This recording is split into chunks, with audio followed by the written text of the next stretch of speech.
and shit, and said, well, fuck it, I'll crank it to 11, and I did, and it went pop, and we smelled the smoke from the tattletale. And, but I got it fixed up, and it was all good. But you're right, Texas Stars are pretty hard to burn up. And I will probably run Texas Star, but honestly, they will not take the audio that I run. In fact, I got this modulator here, the modulator V Plus, the little one pill. I cannot key that son of a bitch up for nothing, unless I cut my shit below half of what I normally run it, because it doesn't have the grounding and things in it, and the circuitry in it to run the goddamn audio. And even though I like it, it's sitting up here on the shelf, and I'll probably never get rid of it, I just can't do it because they don't ground them and the circuitry isn't as good. For me, for what I like to do, especially on AM, for these com boxes. But I agree with you there, Dave. You got to know what the fuck you're doing, for sure. I'm just glad that Denny was there to help you, teach you how to not burn them fuckers up. Actually, and I know that was sarcastic, but actually I've been working with him to teach him how to not burn them up. And I don't know if you've ever been in that 500 that he got from you, that you got from Mikey, but he brought that thing over here. And man, them wires were so hucklebuck the front, holy shit. I threw some 8 gauge on there, soldered it on there. And I threw some 8 gauge on there, soldered it on there. And I soldered it on there, soldered it on there. And I soldered it on there, soldered it on there. And I soldered it on there, soldered it on there. Lose my mood and things. But there's a choke in there coming into the relay that was just blacker than fuck, burnt the fuck. The relay was fucking burnt and shit. And I'm not saying you did it or anybody else did it, but you could tell that box was mistreated all the fuck. And then I go to take the cover off, I'm like, well, this is backwards. And, you know, Dennis isn't real familiar with this shit, and I know that, and it's okay. You know, nobody has to know everything to stroke their ego or whatever. It's all good. But whoever was in that thing last put the freaking cover on it backwards. And I pointed that out to him, too. But anyway, that was a fun time, nonetheless, to give him a little bit of education.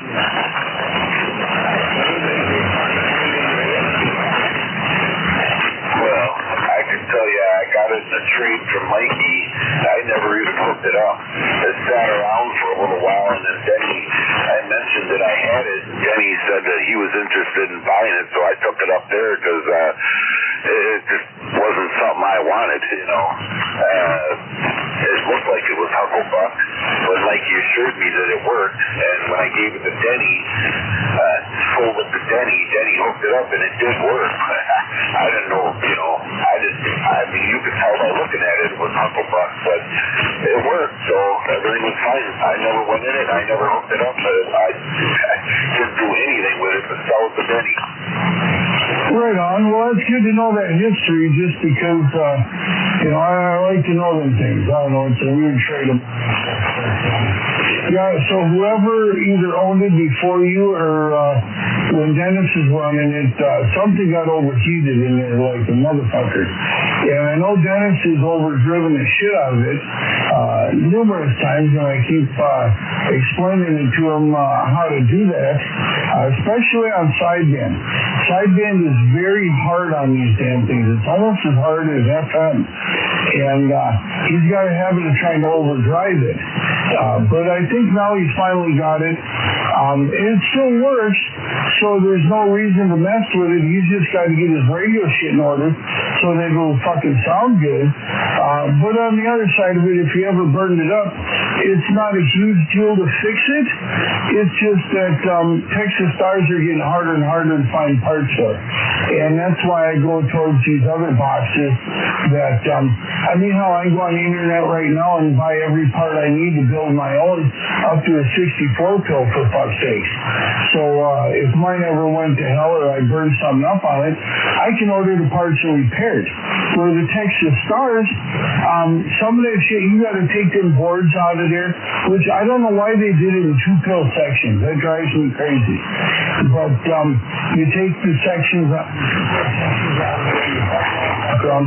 You can replace some of the parts, but some of them are getting pretty damn hard to find. Yeah, you can't find the original Toshibas anymore. Well, you can't, but I can. Yeah, and I don't mean that bragging-wise or anything.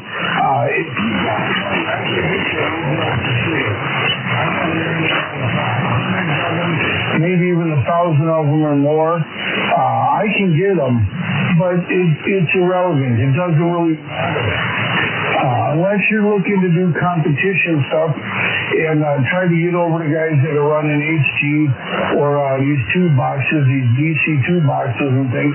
It really doesn't matter. As far as talking skip or being out here or whatever, the HGs are doing plenty good. And the HGC 16DO8s are doing damn near as good as the Toshiba. So I don't see the reason to do the extra cost. Even though my original driver has the Toshibas in it, I'll tell you this too, I never told you this before. I think they're worn out because actually the HG driver that I've got, the HG driver box that I've got, will actually produce more power than my Toshiba driver box will. Yeah, and the reason why they did that there, Jim, is they made it in 2 pills,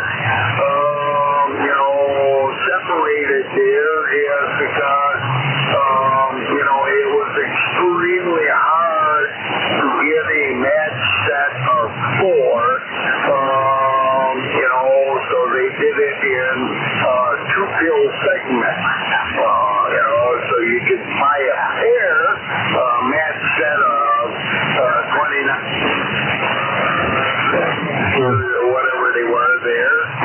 Toshibas, but it was extremely expensive to get a match set of 4.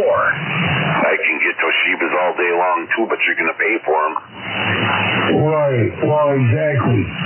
The problem is a lot of guys fall for the fake ones on eBay and shit, and that's the problem with those. But I'm going to disagree with you, Dennis. I'm going to tell you that's not true. 2-pill sections or not, if they're mismatched, if you've got 2, let's say with an HFV of 60, and like in your 500 now, okay? In your 500, if you've got 2 of those Toshibas with an HFV of 60, and the other board have an HFV of 70, you're going to fight with that. They're going to cause heat. It's just the way it is. There's nothing you can do about it. It's like running dual outboards on a boat or something, and one motor produces more than the other. They're going to fight with each other. It's just the way it is. I think the reason they did that was because of production reasons. They can make all 2 pills, and whether they put 1 2-pill in a 250 or 2 of them in a 500, 4 of them in a 1600, a 316 or whatever, it was all easy for production. But those transistors, we're going to go back a little bit here, be a little more professional. All those transistors need to match, and that's why they did it for production reasons more than anything. That could be. I mean, cheaper production. But like I say, I mean, that's everything that I've read on them. That's why they did them in 2 sections. I mean, you got a pair that are matched, another pair that are matched. Right, but all 4 of those then have to be matched also. Otherwise, like I said, you create you a cheat in the combiner. But think about it this way. If you've got that 500 of yours and you burn up a 2-pill section, instead of having to go through the whole damn thing, you can pull that one board out and replace that board and fix it. So it makes it more efficient. But there's a lot more circuitry in those. That's why I say like these com boxes and stuff, where, guys are running 16, 32, 48, 64s, those are designed different differently. So if you pop a couple of pills or whatever you pop in there, the combiner or a tattletale, it's a 10 ohmer, 10 ohm resistor. As soon as that burns up, you know you blew the transistor, right? Or if you blew a flyback or some shit. You can measure the HFE on one or two of the other ones in that box, find one that matches and put it in there and be good to go. But these Texas stars back then, they weren't that way. And that's part of the problem too with Toshiba that a lot of people don't realize, okay, is Toshiba, even though they're 2879s, there's like 16 different goddamn versions of it. 16D08 is only one of them. There are several other versions, and you can't always mix the two either. Whereas with the HD 16D08, they're all the same. And that is one of the nice things, especially with the newer builders and stuff, that they're able to, as long as they match the HFE on them, they can use them. But now you go into, say, an old Sweet 16, okay? And you got some 16D08s, some of this, some of that, because somebody hucklebucked it and threw some shit in there. It'll work, but it's not going to be nearly as efficient and keep the heat down. And for everyday talk like we're doing, whatever, it's fine.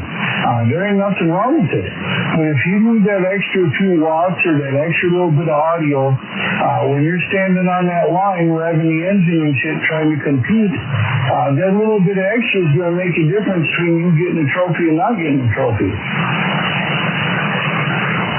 Oh, I know. You know, I mean, that's just like race cars. You know, I mean, you know, I was explaining that the other night. You know, sometimes Aaron would come in and it's like, man, this fucking car is really fucking hot tonight. You know, I mean, you know, that's got a lot to do with suspension changes, but mostly motor changes. You know, I mean, me and the guys that we see there, you know, we get the stock in there, you know, we got the builder there, and it's like, well, you know, the thing ain't really running the greatest, you know, for the humidity in the air, blah, blah, blah, temperature-wise.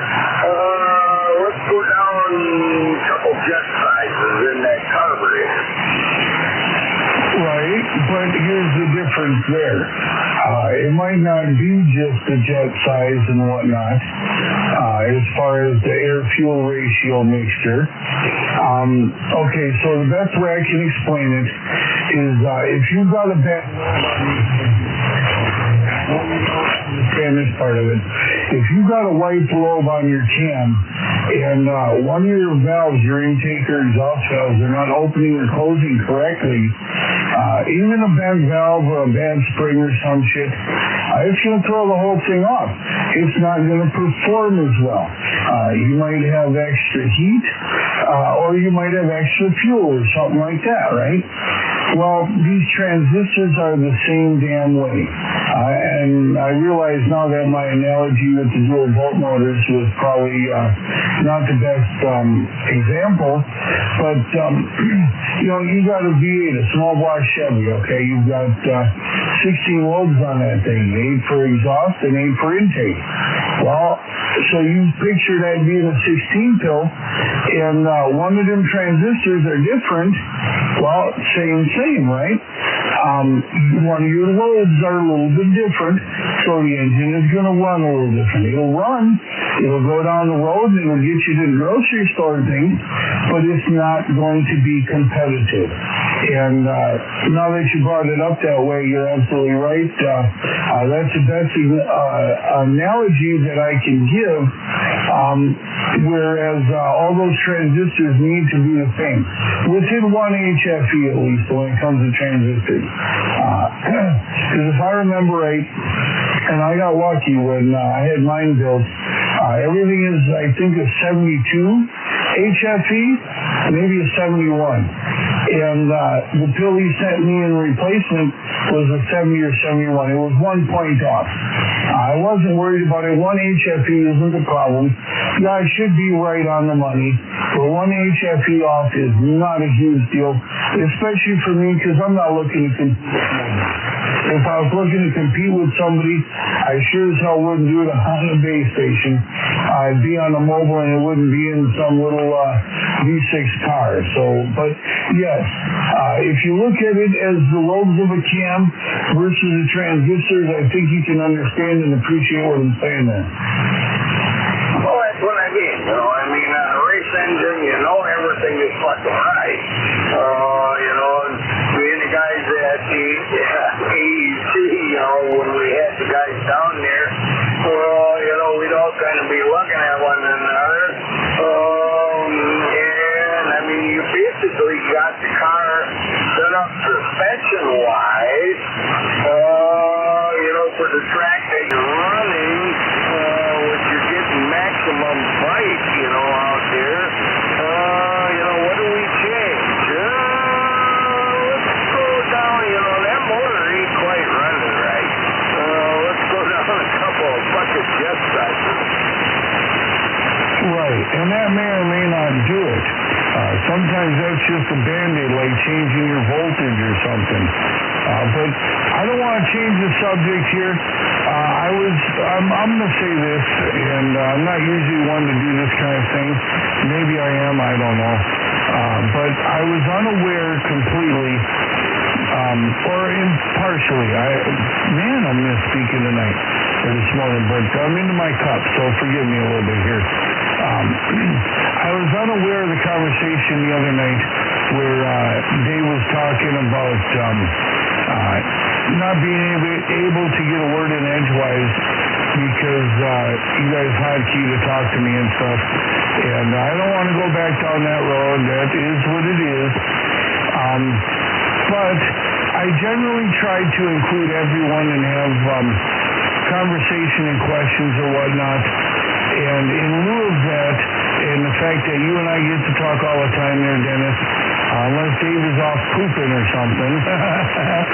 I got a question for you there, Dave.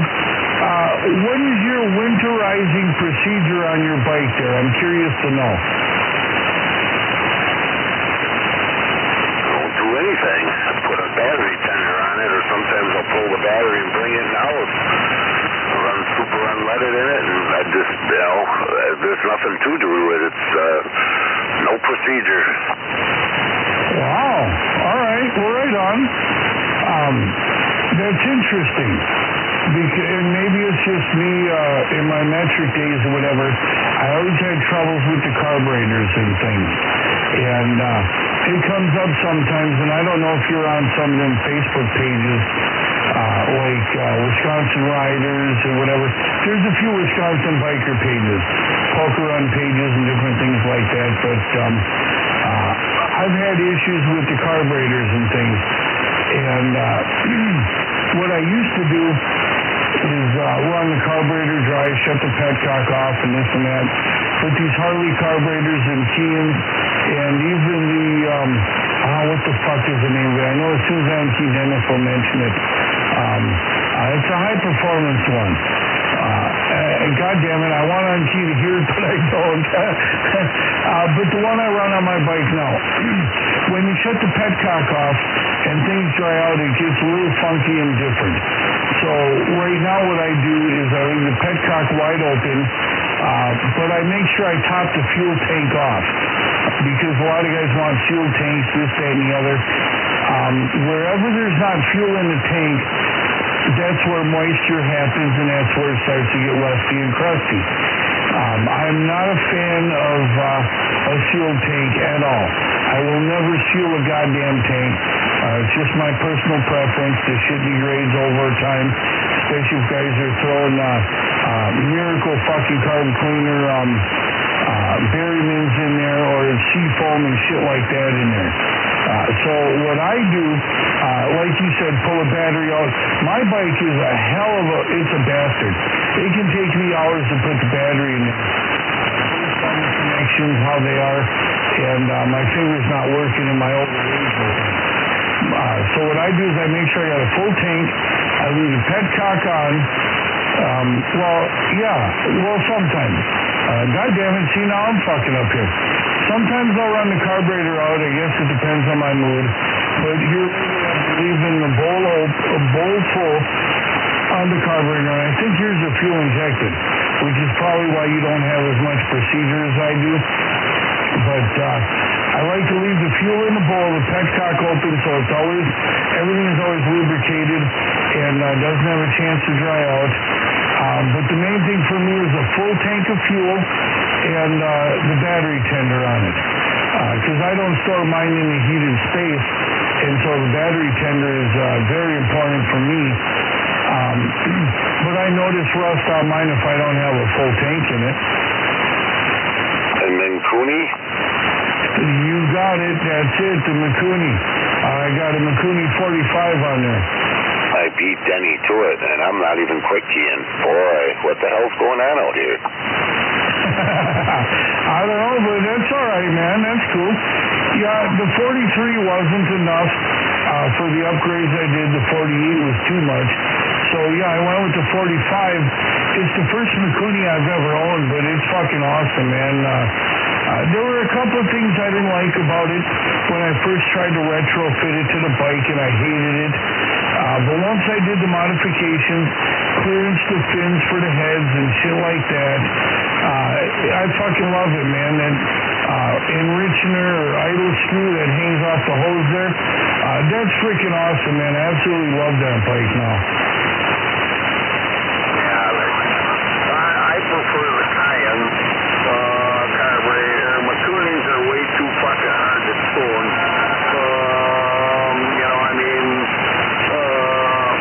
That's just my experience with bikes. The MKIIs are way too hard to tune. I mean, they're so goddamn sensitive. I mean, from 1 hour, if and I'm dealing with drag bikes. 1 hour to the next, you got to reject.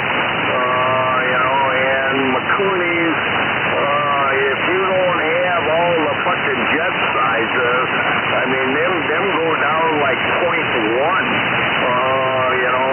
It's just a little bit tinier fucking hole. In that fucking jet, tenth of a fucking size there, and that makes a world of difference on a MKII. Cuter.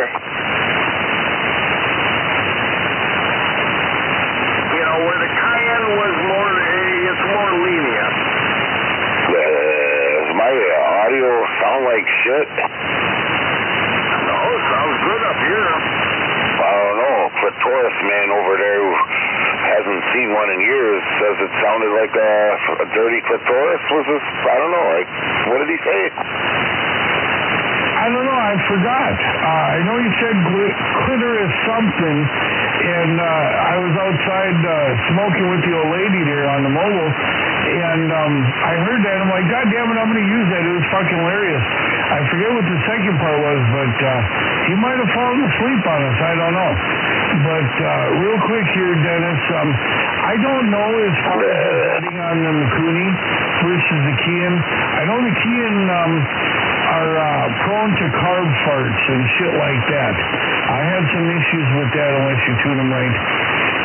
With the MKII, though, I sent that in. I took that into Flying Eagle. He's out of business now, but he's in Camelfort there. He was the closest one with a dyno jet. And when I did the big bore kit and the cams and everything, and the heads and the intake and all the other shit, right? I had to have a dyno team to protect everything. And he already knew everything. He's a drag racer. He's still doing the drag race thing in his 60s. But he knew all about it, and I don't. And I'm the first to admit, when I don't know something about something, I got no issue paying another man to do it for me, or I'm going to learn it and figure it out for myself. But he dyno tuned it, He had all the jets. We talked about all that ahead of time. And aside from the idle mixture, I don't have issue one with it. Now, I will say this, though. When he dyno tuned it, he got it really good and fucking hot and tuned it. So there's times when I'll be cruising down the road and I go to hit it and it'll spit and sputter because there's more fuel than spark. And it's a problem to a degree. I don't really worry about it because I know I don't have to worry about rims being micro-ragged like I did before and being too lean. But my plan is, and I know you and I discussed this before, my plan is to go up a size in spark plug heat range. And because when it gets warm for me in the summertime, it's different too. And so I don't want to go too far, but I think if I go up one heat range in spark plug, it'll probably take care of it. If it doesn't, then I might have it retuned over at Hoban's or something, because they do a pretty damn good job too. And I'd love to hear your rebuttal on that. We've hashed it out many times, but I got to ask Dave. I want to turn it back over here. I'm trying to include everybody. I don't want to be monopolizing, not manipulating, monopolizing the frequency here. But if I remember right, you had mentioned that you run BMWs over there. You got them BMW bikes. Where do you take those for service here anymore, man? You mean to tell me, Red, over in Ashford, that the Flying V is out of business? No. The Flying Eagle, maybe it's Ashford, Campbell Sport, off of Highway V or 67 over there by Campbell Sport there, the Harley guy, yeah. He, in the fall there, I didn't know it either till my brothers mentioned it the other week. He's not doing anything other than racing anymore, I guess. Yeah, I know him personally. He was one of my best friend's best friend, if you understand what I'm saying. Red, yeah, I know Red. I've known him 20 years, but I didn't know he quit working on bikes over there. I've been in that shop a few times. It's in Ashford. That's the name of the little town. It's not really Campbellsport. It's on Highway 67 between Lemira and Campbellsport, and the little town there is called Ashford. Yeah, because the bar in that town's called Ashford Haven. But anyway, yeah, I like the BMWs. I don't know.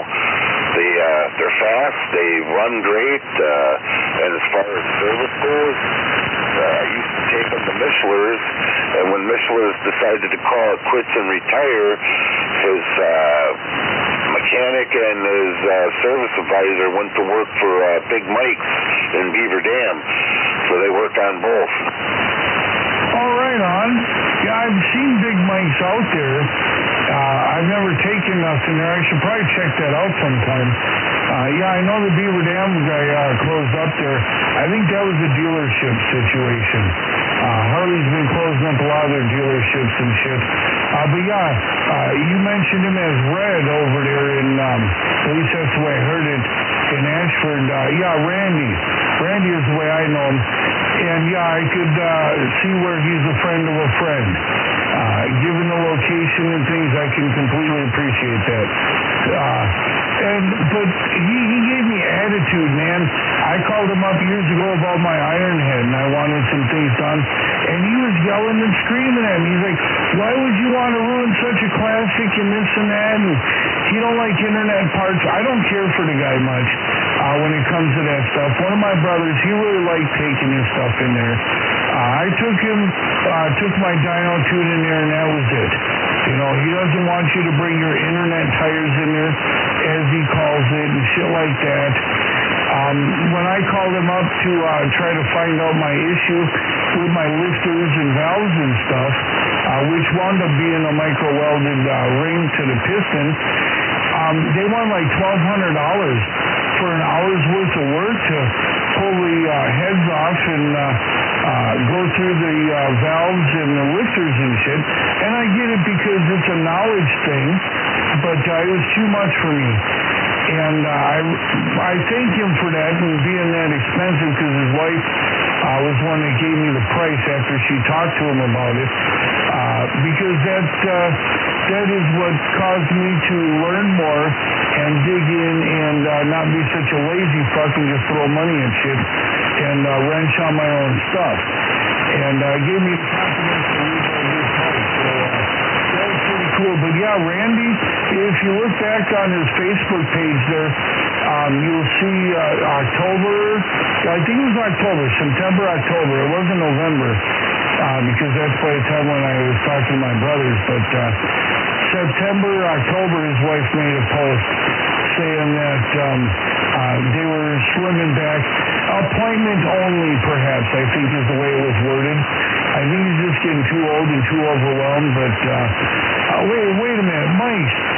God damn it, you mentioned Mike's. Are you talking about Mike's Motorsports there on 33? No, Big Mike's. It's in Beaver Dam. That Mike's Motorsports, that's a metric place. It's right by the Citgo in between Allington and, geez, I don't even know in the next town. Allington, yeah, it's, no. Big Mike's. It's in Beaver Dam. And they work on, mainly Harleys. But the one or two of the mechanics that worked at Michelin's went over there, so he worked on Harleys and Beamers. So, yeah, that's where they do, that's where I have my stuff done there. Right on. Well, that's cool, man. Yeah, I ran into Mike from Mike's Motorsports there at the Moment Tried Bike Show this last year. And I took, back when I was running the metric bikes, I took him in there a couple of times. He had a cruise control in there that was fabulous. The guy no longer manufactures them that he was going through there, but the cruise control was fucking phenomenal. I wish I had a couple of them for the bikes now, but okay. I'm glad I clarified that.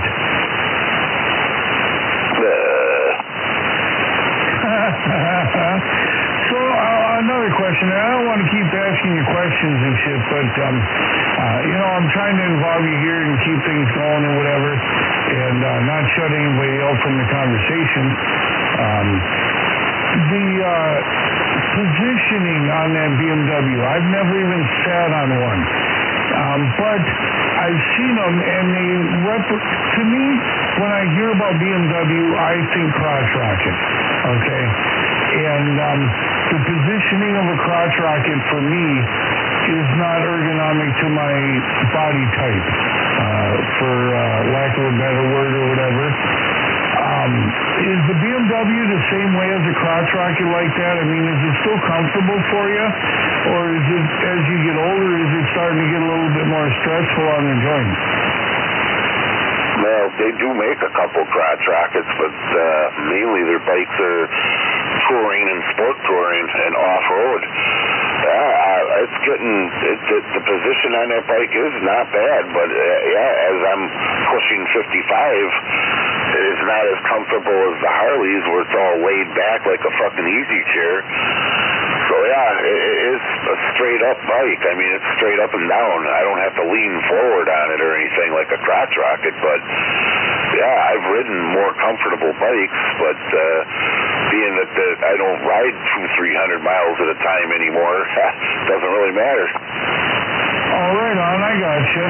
Yeah, then that's where I have the trouble. I end up riding a few hundred miles at a time or more, sometimes less. And that's the thing, as far as I'm recalling, and it's just off of memory, they've got basically a stock handlebar, like you buy on a Honda Shadow or something like that, or like the Harleys had the buckthorn on some of theirs, where you're not sitting forward, but your hands are kind of low. And that gets tough on my shoulders. Whereas when I went to 4.5-inch risers and 12-inch ape hangers, I'm right at shoulder height.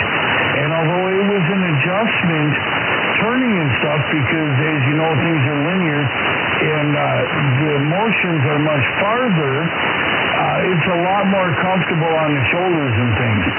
Now, for a BMW like that, I don't know that it would look right to go with higher bars or whatever, but it's good that you're comfortable on it nonetheless, right? Well, I I bought it. I mean, if I didn't like it and I wasn't comfortable with it, I wouldn't have bought it. But it is, like I said, I've had Harleys in the past, and I've ridden some of my friends, I know a chick that's got a 15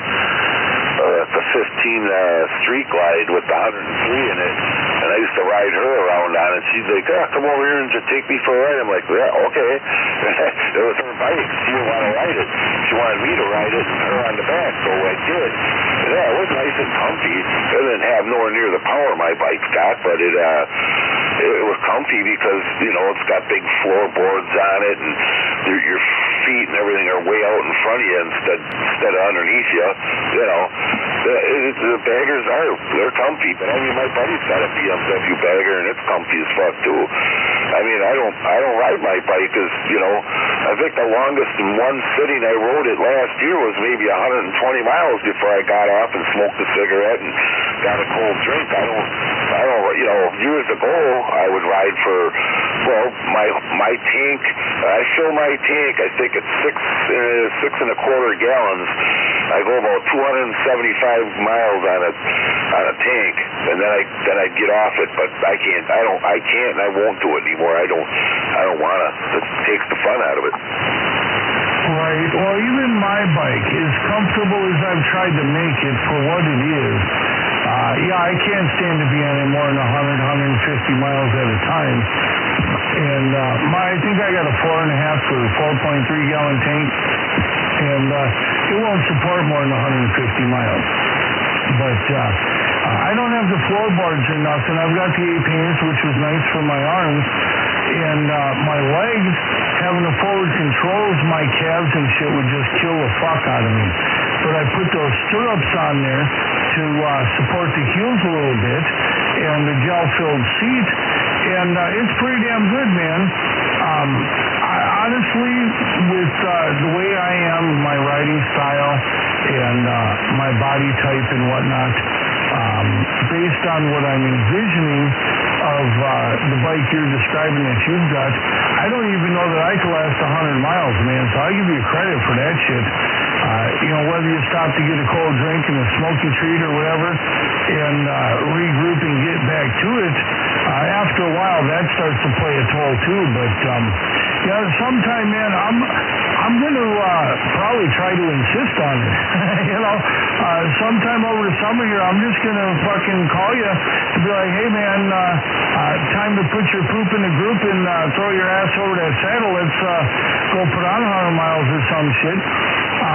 For no other reason other than to hang out a little bit, but to get to check each other's bikes out and shit too, you know what I mean? The whole problem with you there, Jim, you say you got problems with your fucking goddamn shoulders and shit. Get rid of them fucking A-painters. Actually, the A-painters are what helps my shoulders, believe it or not. There's times where I get like this atrophy thing and shit in one of my arms, and I can't hardly lift my fucking arm above my head. But if I can make it up to the handlebar, I'm fine to go. It's good to go. And so when I first got these bikes, they had the buckthorn handlebars on them, and it was horrible. It was constant fatigue. But for my arms and my rotator cuffs, or whatever the fuck it's called there in my shoulders, they give me problems. Being shoulder height with my hands actually works the best, and it's the most comfortable for me. But with that being said, I'm going to step off for a minute here before I piss down my leg, so I'll be right back. But I'm still listening. If anybody wants to rebut there, I'm still listening. Like I say, get rid of them A-painters. That's the hardest. Denny wants to rebut. There is. I mean, if you got bad fucking shoulders and your rotor cuffs and shit, man, you don't want to have them fucking shoulders up there, level there. I mean, go to a lower style. Fucking, you put the fucking A-painters on there and lay them fuckers back a little bit. Denny dog, are you running that amplifier? No.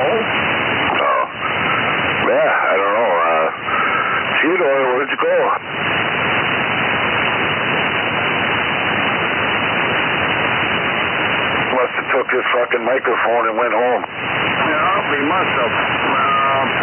You know, I mean, that's kind of like me there, Dave. You know, I mean, I prefer a nice laid down fucking bike. You know, I prefer the crotch rocket. You know, because I did have bad shoulders. You know, I mean, you know, where they're more laid down, you can put a tank pad on there.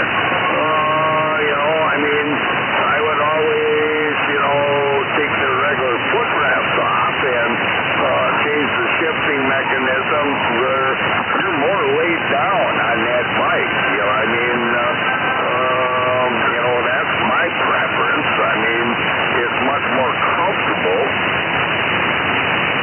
Yeah, I don't know.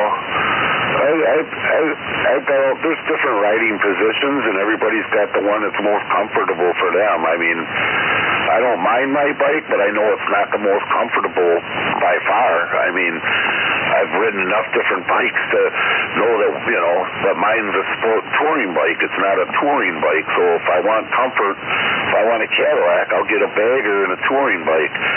And I like the horsepower that my bike has, so that's why I purchased it. And I don't know, it's just a good overall. The fucking bike is a good overall bike. It's like a Honda. It's reliable. Well, it's expensive. It ain't cheap, but it's very reliable. And you know, my experiences with Harley Davidsons are, I'm continually working on them and continually putting $100 bills into the motherfuckers. So that's why I kind of just steered away from them. I mean, you know, people like what they like. I don't like, you know, I just had rotator cuff surgery back in October 6th. So I know I got shoulder issues, but they're getting better since I had the surgery. So they're feeling better and better. Well, and it will there, buddy. I'm telling you, I've been through it. I mean, it will feel better for a while. Once you get that shoulder back in shape, you know, you basically got to push yourself in order to do so. You know, but I mean, even though I've had most of mine done there, you know, it's been numerous years. I don't let it fucking downfall me. But, you know, as I'm getting older here now, I'm getting more and more fucking arthritis in there because them shoulders have been done. So I'm experiencing more and more problems with them. The hell are you doing over there? You got a little static coming in with you. Yeah, I think it's from this fucking speaker.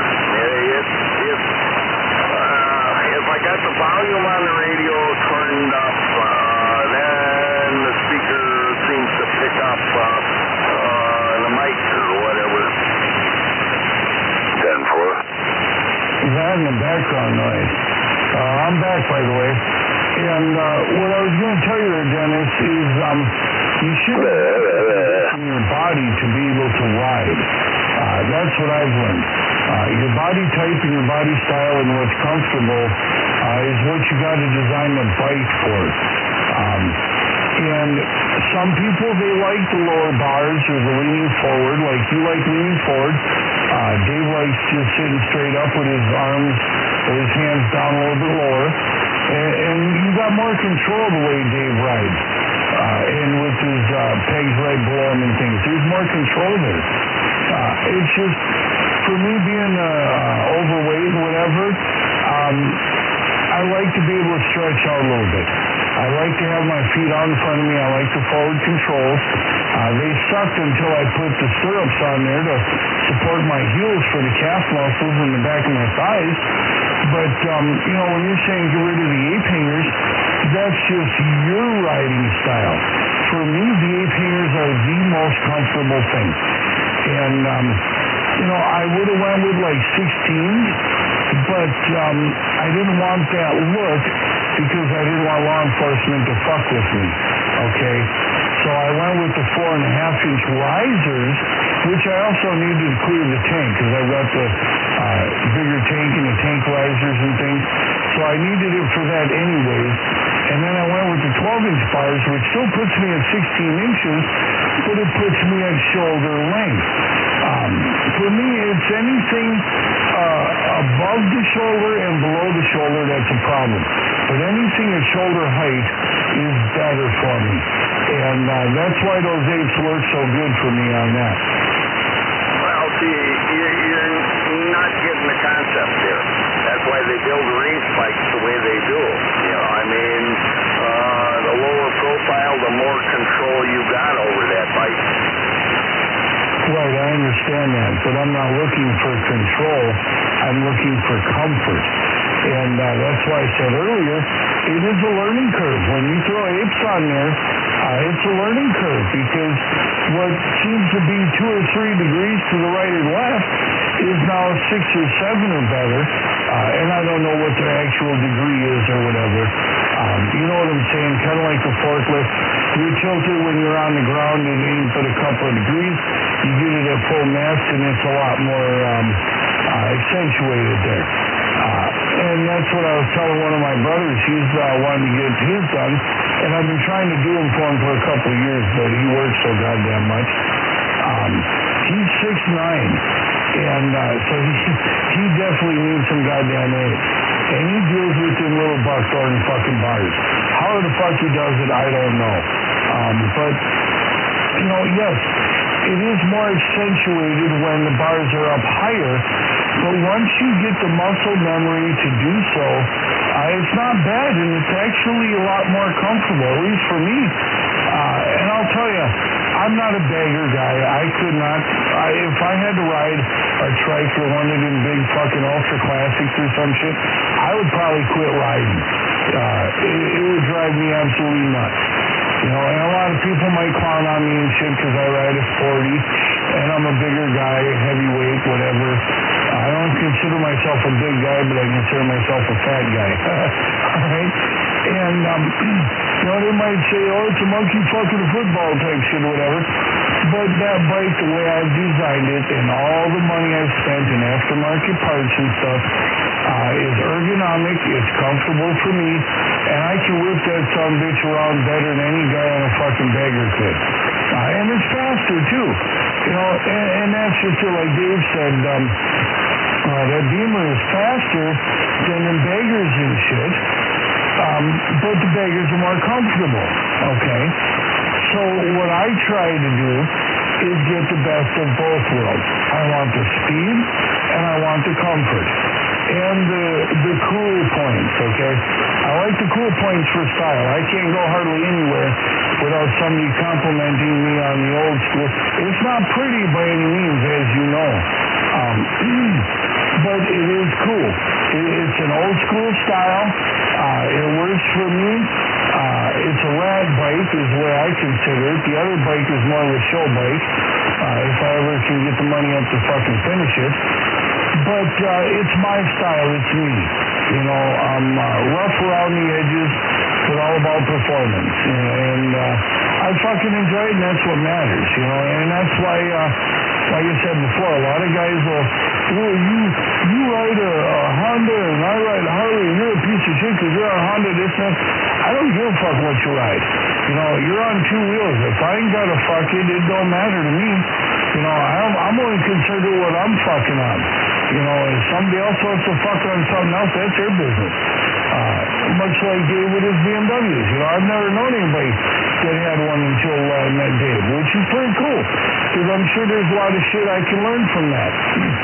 And, you know, whether he can learn from me or not, who the hell knows? You know, I don't attempt to know or assume what somebody else knows.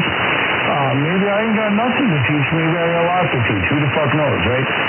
But I'm willing to teach and whatever and help people out. But I seek out the knowledge more than anything.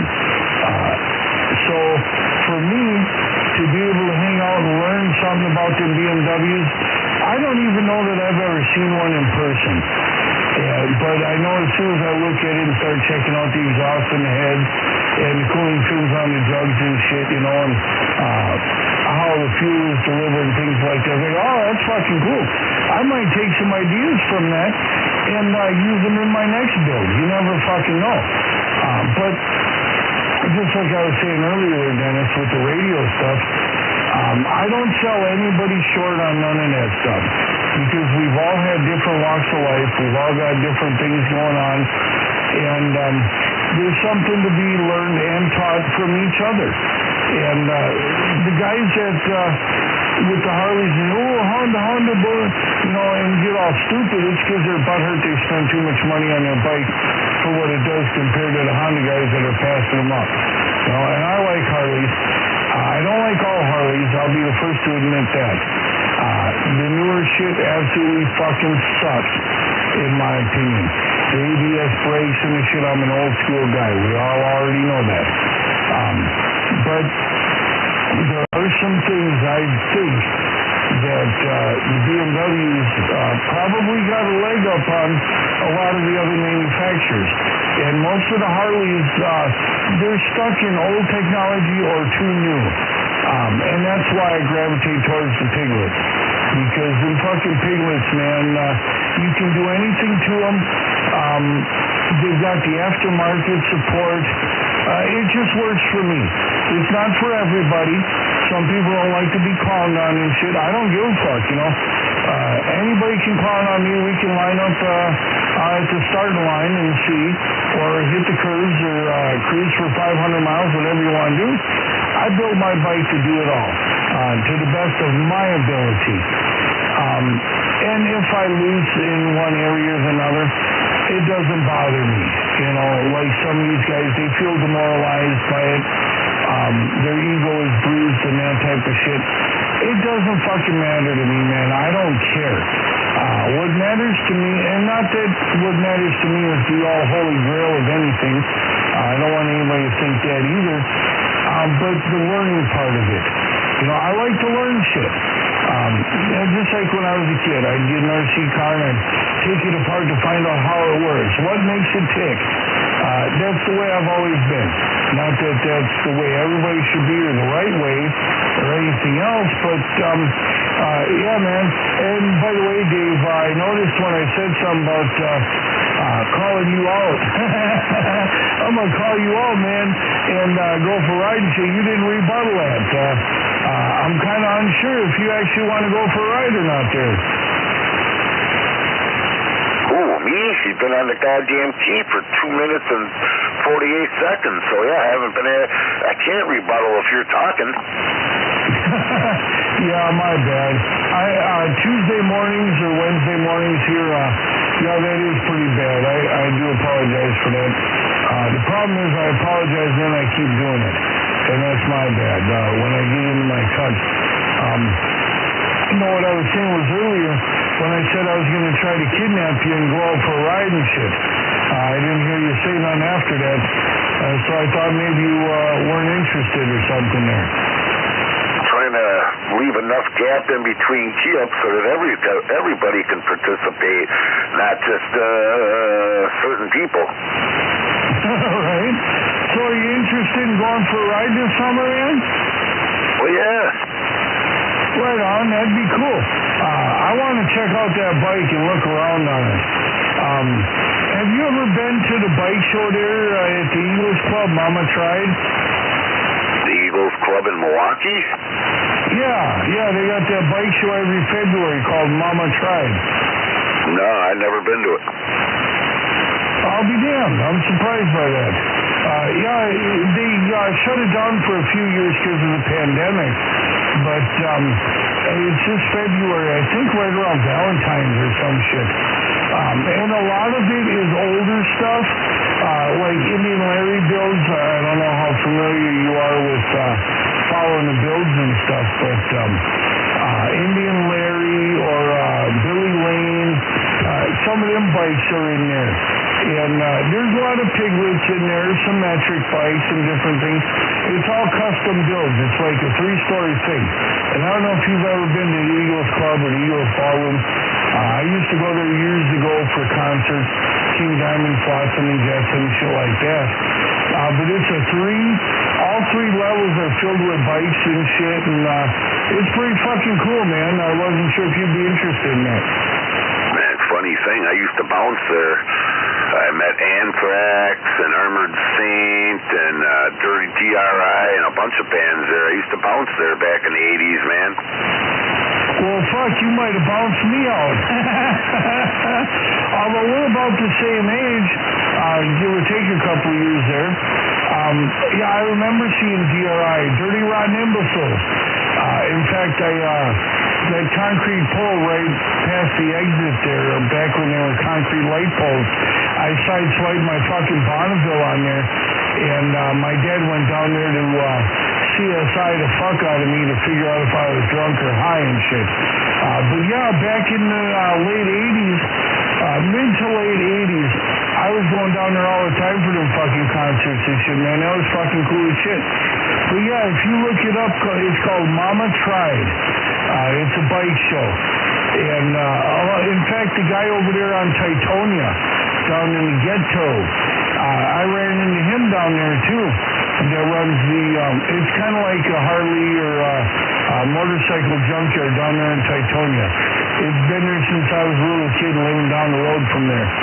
But, yeah, it's a pretty cool bike show. It's expensive to a degree. Well, it's like $12 or $15 a ticket, but the parking is like $20 a fucking pop or some shit. It is kind of ridiculous, especially on Saturdays. But, yeah, that's where that is now. They used to have in some parking structure or some shit. But if you type in on Facebook or whatever, Mama Tried, it's right in there, man. Morning, boys and girls. 10-4. Good morning, David. Yeah, I bounced that show on DRI. Dirty Rotten Douchebags. Those motherfuckers. Hey, we had a big meeting before the show, and they told us, the band told us, yeah, don't let anybody stage dive, don't let nobody up on that stage. And then halfway through the concert, we were stopping people, you know, we had kind of like a pit in between the stage and the crowd, not a mosh pit, where we kind of keep them off the stage from stage diving and all that shit. And the fucking band turned around and told them, yeah, fuck them security guys, they won't even let you come up on stage, fuck them. So the crowd started spitting on us. That's how bad that band was, a bunch of fucking dude, if I could have got them out back of that place and beat the fuck out of them for what they did to us. Wow. You know, I think I might have been at that show. I don't know how often they played there, but yeah, I remember seeing them there. I think it was Flotsam and Jetsam and DRI at the same time there. But by the way, they're morning 8350 Dave up there in North Fond du Lac. Good to hear you, man. It's been a minute. It's been a few weeks. Congrats on, by the way, Ted told me you were on Channel 58 with the ham radio stuff the other day. Congrats on that. That's pretty cool. I've been trying to find that. He recorded the first one, not the second one. I want to see that and check it out, but I wanted to say congrats on that. But I don't want to take away from the conversation I'm in here. But yeah, you know, there's a good chance I was in there. If that was like 87, 88, or 89, there's a 50% chance I was in on that. Of course, I was so fucking drunk. The bartenders there and shit, when you first walked in and that bar was right there, they didn't care if you were underage or not. And we go in there with these gals that had their skirts barely covering their ass cheeks. Oh, my fucking got into pussy. Oh, my God. I wish I could go back in time and eat some of that shit. But anyway, yeah, I don't know as much as you do as far as the personal side of the band, and you've got a job to do, and they're impeding that. I get that, and that part fucking sucks, but anyways, those are some great fucking times regardless, man, and that's fucking cool. Party on, 10-4. Go ahead, Dave. Yeah, good morning. Yeah, I kind of forgot about that. That 30 seconds of BS talking about old radios. But,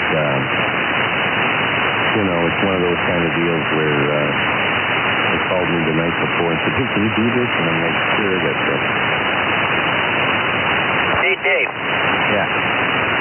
How did that transpire as far as into on 58? Like I said, they called us.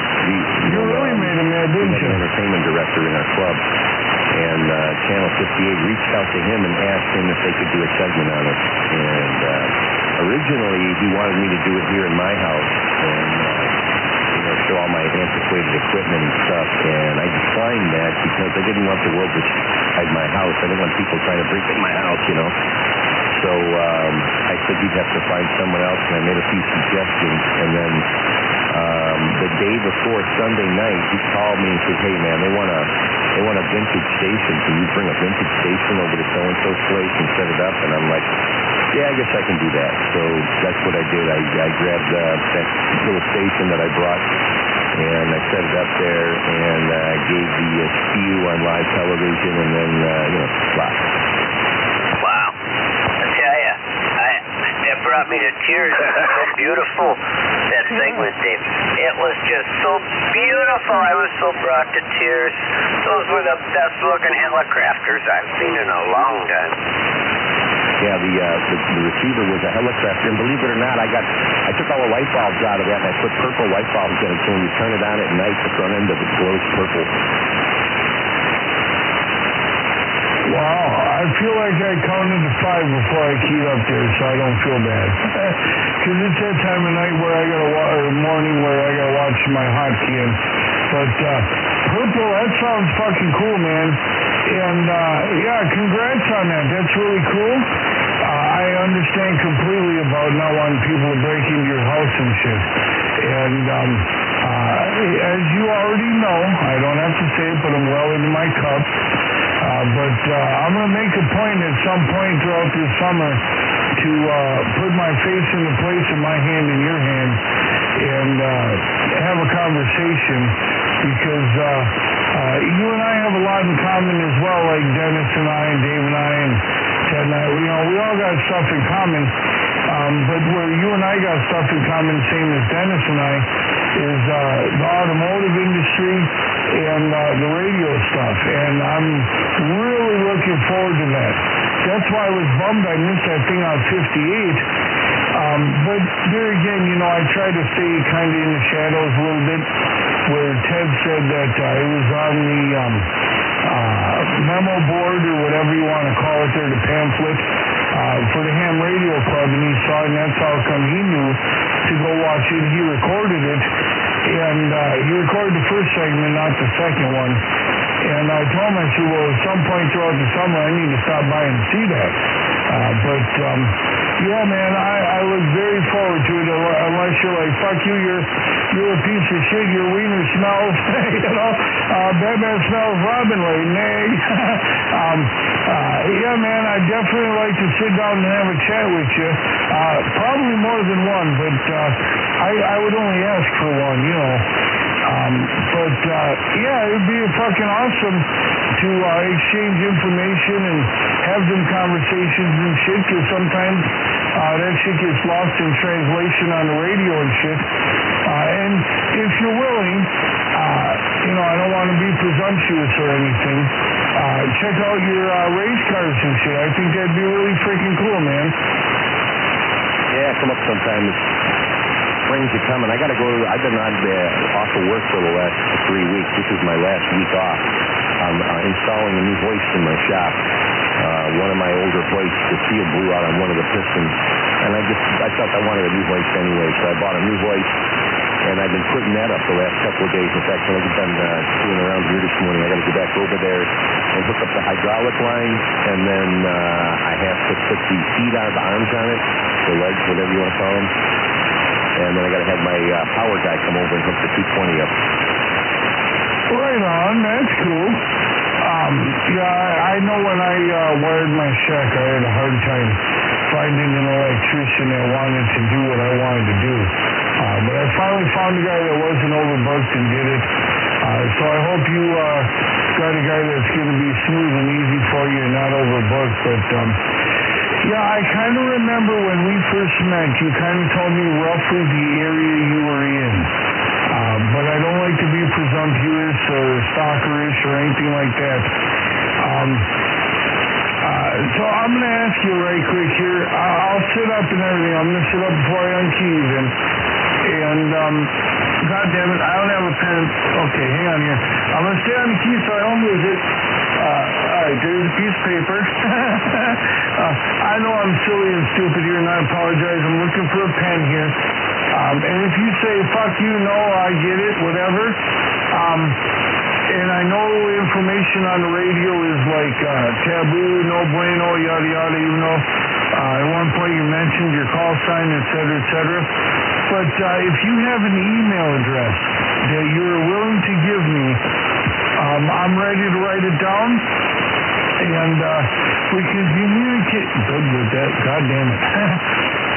We can communicate through the email address, and then exchange phone numbers, et cetera, and go from there if you're willing. Yeah, well, do you remember my call sign? No, you mentioned it a couple of weeks ago when I was into my cups, and no, I do not remember it. If you want to give me that, I can look it up too, or an email, whatever you're willing to do, man. I'm not pushing. Yeah, that's no problem. It's my call sign at charter.net, and I'll give you my call here in a few minutes when they're not paying attention. All right, charter.net, but what was the email for that? That's the email address. It's going to be my call sign at charter.net. I'll give you my call sign in a minute. Okay.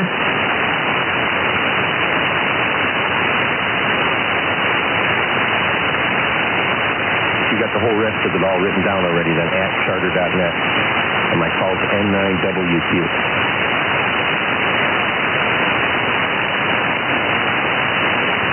All right, so Nancy 9, which, no, I fucked that up. I'm not good at phonetics. N9WQ. So I'm going to try one more time just for fun. Nancy Niner, which, quick, I guess. I don't know what the, whatever it is, but, N9WQ at charter.net. Yeah, be discreet, so you don't have to say that 12 times. I'm sure everybody on Earth has got it now, but that's all right. Oh, I'm sorry, man.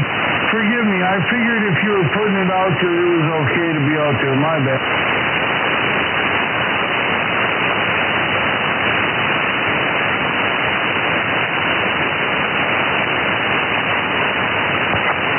I got no problem with it. Shit. My address, my sexual preference, which is bisexual, because I can't afford to rent it. Yeah, I don't care. I'll put any of that out there. It's usually taboo on 11 meters to give out your sign, but some people are real funny about it, but I know Dave's by heart. Yeah, everybody around here knows my call pretty much.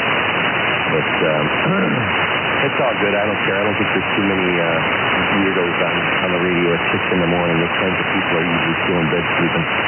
Oh, you're talking to one. Contrary, here's where you got to watch out about this time.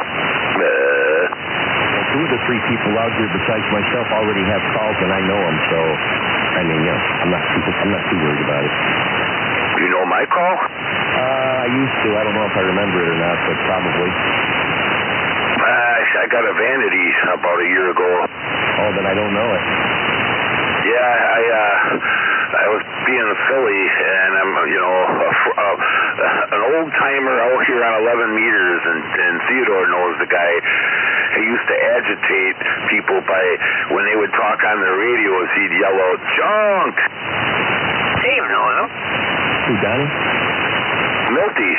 That's Uncle Milty, remember? Oh, yeah. So I changed my vanity is W9JNK. Oh, cool. Yeah, I thought it was, and it was available. The guy who had it hadn't been active in like 10 years, so I put in for it, and they gave it to me. That's JMK? Yep, JNK, junk. Oh, JNK, okay, yeah. Well, God damn it, you guys. I don't mean to interrupt there. My apologies, but... Yeah, you do. Ghost talking for like the last 5 minutes.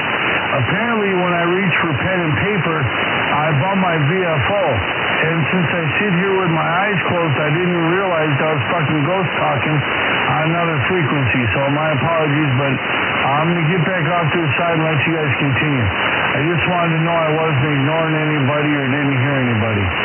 Fire out, no need. You're all right. Right on. Well, I had a big spiel I said today when he didn't respond. I'm like, okay, crickets. And I told Ted I was going to put the cricket noise toy on my thing there. And nobody responded again. I'm like, well, what the fuck? And I looked down there and I was on the wrong goddamn frequency. So I wanted to acknowledge that. But anyways, what I was trying to say there, Dave, and I hope I'm not interrupting, is I got your email there. I've got a raffle coming up for one of my Turner microphones here in the next couple of days. But I'm going to find the time to email you back. And hopefully you recognize the email. I'll check which one it is or whatever, but I would like to exchange more information aside from the radio, even though most of it's just public information out here anyways, to where we've got a straighter pipeline than meeting each other by chance here on the frequency there, Timbar. Yeah. But then, you do that, and it's a while out and jump, and then, then you do boring, and... I doubled with Teddy. Go ahead, Teddy. Oh, I'm sorry. That's right. That is John. I was telling Jim there that I was asking him if he knew where the stretch truck stop was on 41. Yes, I do. And I don't want to, I'm going to call it out just because, and if I'm wrong, you can throw a whooping on me when I get there. You can drop my eye or whatever. But the first time or the second time that you and I met each other on the radio, you mentioned it. And there's a graphics place. I forget, BF Graphics or something like that. I know the place because I looked into, been doing some graphics for me for my business. You're right near there. You're like upstairs or downstairs or something from that graphics place. And I know the area. I just don't want you to have to throw the address out here on the radio. Now, if you're willing to do so, I got pen and paper ready. I would write it down. Otherwise, I know you're right there at the graphics place by the stretch. I call bullshit. You can't call bullshit. You don't even know how to spell bullshit. Gentlemen, be back here in a minute. Come on back, Mikey.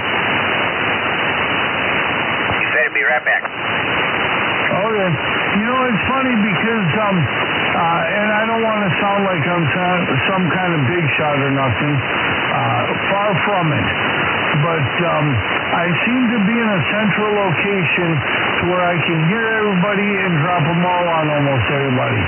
But, and the reason I bring this up is because Mikey likes to be up there on the stretch, and you're up there on the stretch, so two you can talk, and there ain't no way I'm going to drop them all on that, and I think that's fucking awesome.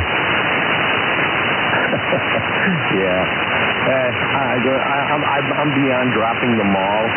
I have enough knobs and buttons here to drop them all on everybody if I really want to. Right on, and that's cool, man. And that's not why I want to meet up with you and talk with you. It's more about the race car stuff. But I respect that tenfold, 111%. Because even though you've got the switches to flip, to drop them all, you choose not to. You're not ego-driven. And that's my thing, too. Okay? I can flip some switches, too, whether you got more flippers. More switches to flip than me is to be determined, but I don't really care.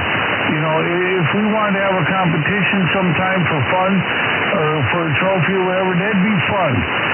But some guys take it to be butthurt, demoralized, and have issue with it. And that's the shitty part about it. That really sucks ass. But that's fucking awesome the way you said that, man. You're way past that point, and I fucking get it. I understand it. I respect it. And it's fucking cool, man. That's awesome. Yeah, you get beyond a certain point, when you can call your buddies and have them remotely put them all on somebody. And when you don't have to be there, when you can do it remote, that's how it loses its vanity, you know, when you don't even have to be there. Right, exactly. Like Prime Minister, and I don't know how much you follow the AM 11 meter stuff, but Prime, he made a song and everything about it, you know, where you call your guy over on the West Coast and he'll drop the ball on the guy on the East Coast and this and that. You're absolutely right, man. And there's a lot of that I don't know in the knowledge of it.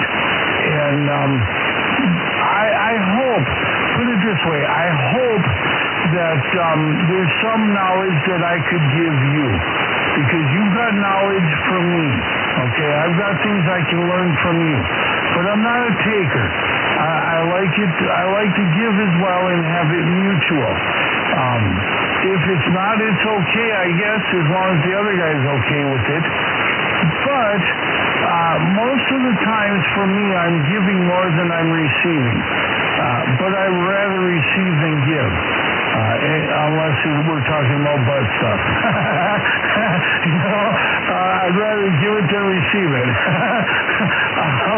But anyways, and that's what's cool, man. I love when you come out here. I wish you'd come out here more often and communicate and shit.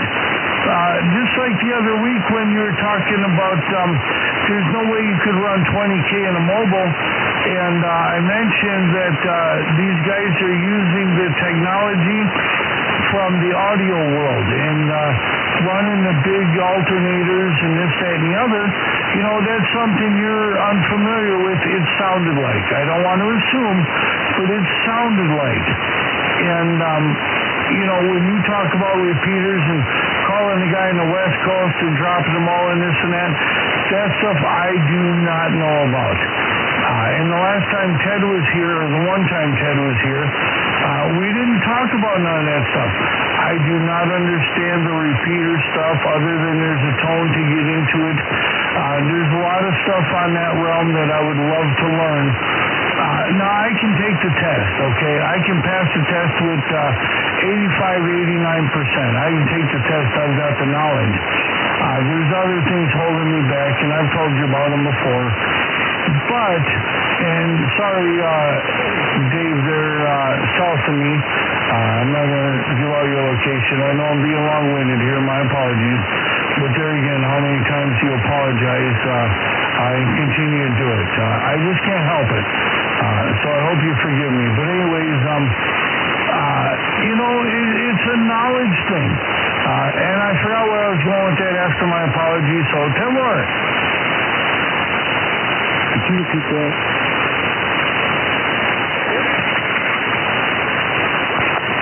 Can you imagine that in CW? Man, I'll tell you what. Yeah, one of these days you'll have to come on over and we'll sit down and, as you put it, put faces in places and put some hands together there. No problem. And you're right about the place. That's where I'm at. And if you send me an email, I'll send you a link to that video that they did Monday morning, so you don't have to wait to look at it.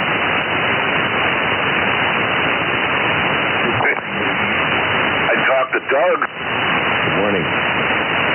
Doug Pressure? Yeah, how's he doing?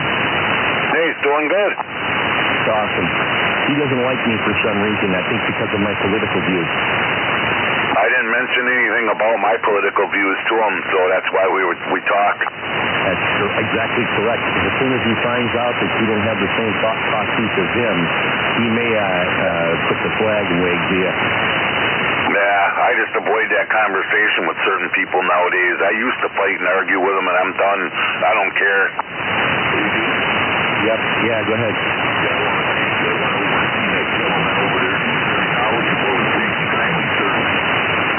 What are we talking about, Mike? That guy who used to be fighting over there, Selma or whatever the hell his name is.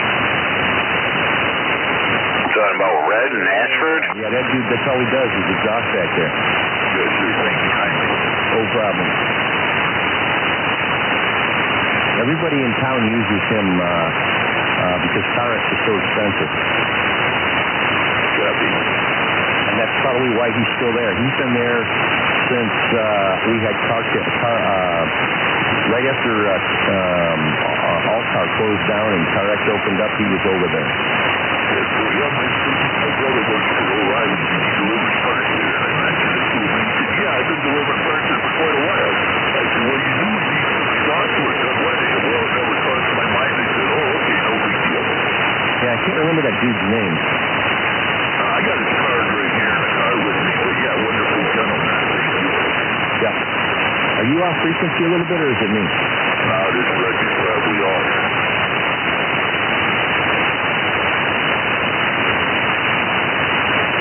Dennis, who's on frequency? That's Mikey. Yeah, Dennis was out there too. Hi, Mike. Hello, Ted. Yeah, this Johnny phone is off just here this morning. Yeah. He's probably sounding like that damn, what's that piece of crap I've got over there, the Galaxy Saturn.